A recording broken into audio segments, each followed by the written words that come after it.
Tähtiremontit Oy toteutti kylpyhuoneen ja kodinhoitohuoneen remontin tässä tamperelaisessa kodissa kesällä 2016. Urakka kesti kaikkiaan 1,5 kuukautta kesäkuun puolivälistä heinäkuun loppuun.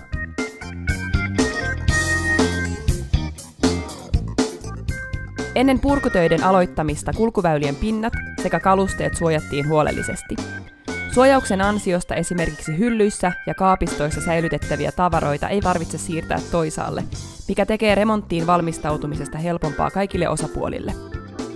Myös remontin kokonaiskesto lyhenee, sillä loppusiivoukseen kuluu suojauksen ansiosta vähemmän aikaa. Ennen purkutöitä selvitetään myös mahdolliset asbestiesiintymät, jolloin tarkistetaan asunnon ikä ja otetaan tarvittavat näytteet laboratoriotutkimusta varten.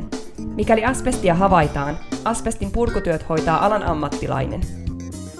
Purkutöiden jälkeen tarkistetaan ja korjataan mahdolliset ajan saatossa syntyneet kosteusvauriot.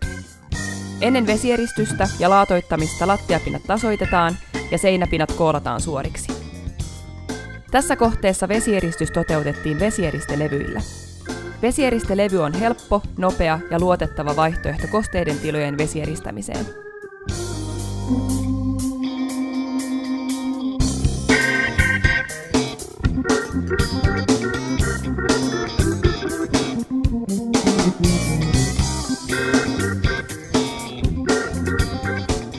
Laatoitus voidaan tehdä suoraan vesieristelevyn päälle.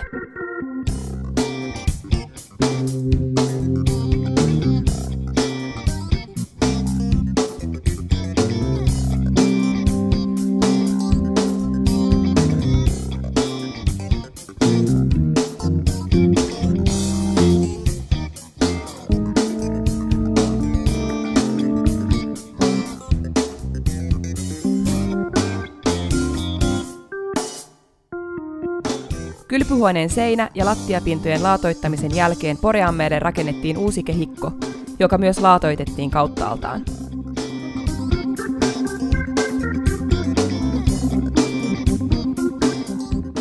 Kohteen kodinhoitohuoneessa ja kylpyhuoneessa uusittiin seinä-, lattia- ja kattopinnat sekä valaistus. Kodinhoitohuoneen vanhat, mutta hyväkuntoiset kalusteet asennettiin takaisin, ja ne näyttävätkin uusilta muutoin remontoidussa ympäristössä. Myös kylpyhuoneen porealla säilytettiin ja saunassa remontoitiin lattia.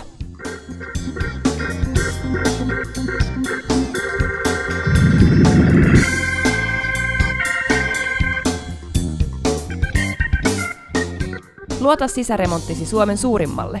Tähtiremontit Oy toteuttaa remontit laadukkaasti ja luotettavasti.